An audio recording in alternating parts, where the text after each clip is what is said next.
Ever notice how the people who are doing the work thinks that management is detached, and management thinks that frontline doesn't understand reality? If you ever thought my company has no plan, you are not crazy. Most workspace frustration comes from one assumption that everyone is looking at the same world. They are not.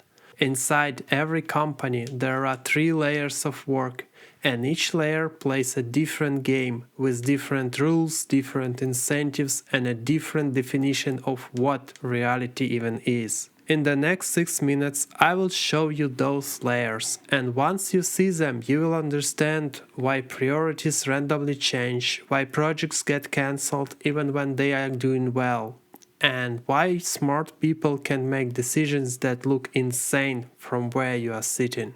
Most importantly, you will stop taking it personally because you will finally see the mechanism. Let's start at the foundation, the builder layer. This is the engineer, the designer, the marketer, the financial analyst.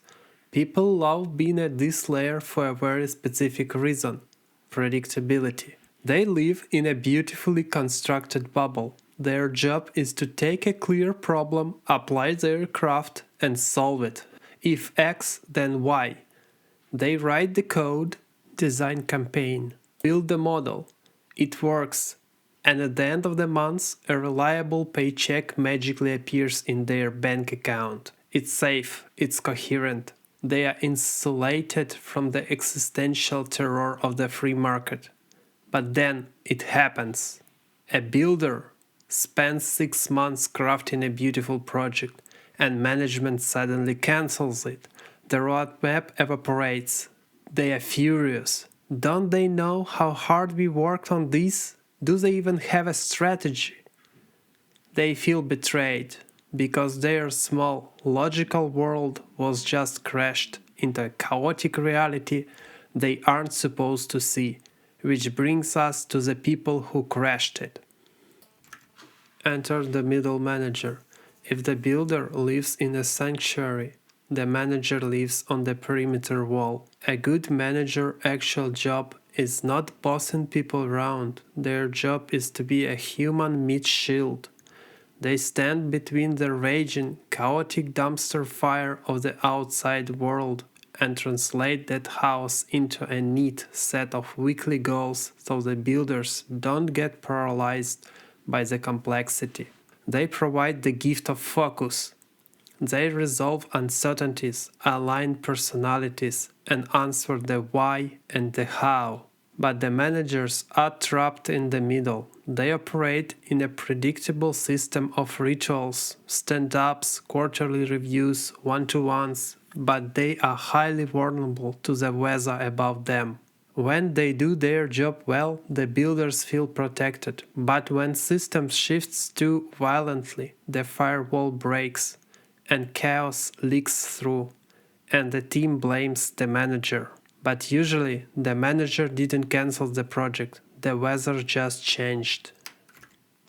Welcome to the executive layer. Their air is thin up here, and the map is entirely blurry.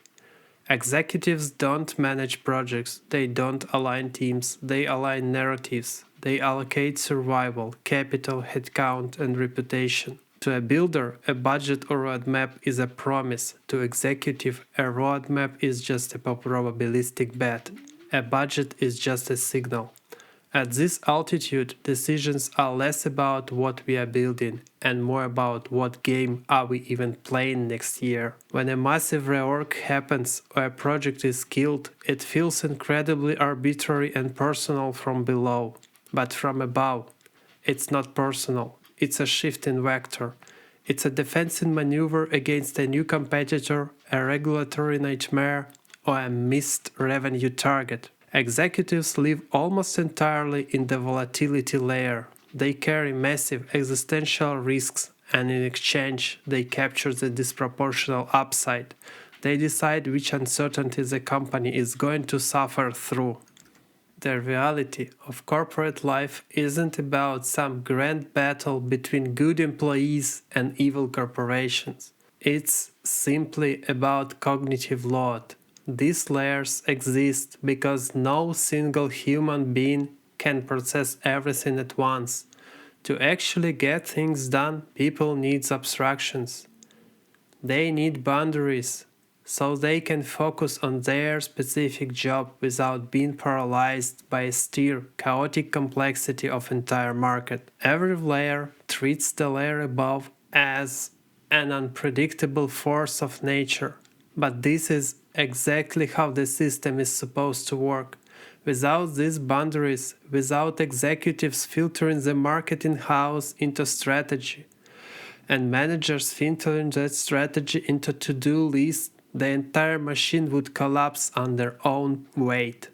Understanding that these fundamental different realities exist is the only way to stop being frustrated when those layers inevitably collide.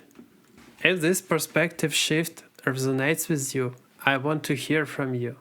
Tell me in the comments, what is the most frustrating thing the layer above you does? This channel is all about decoding the invisible systems that govern our lives. We are going to dive much deeper into this corporate rabbit hole in the future, unpacking the philosophy of why work feels the way it does. So make sure you hit subscribe, and I'll see you in the next one.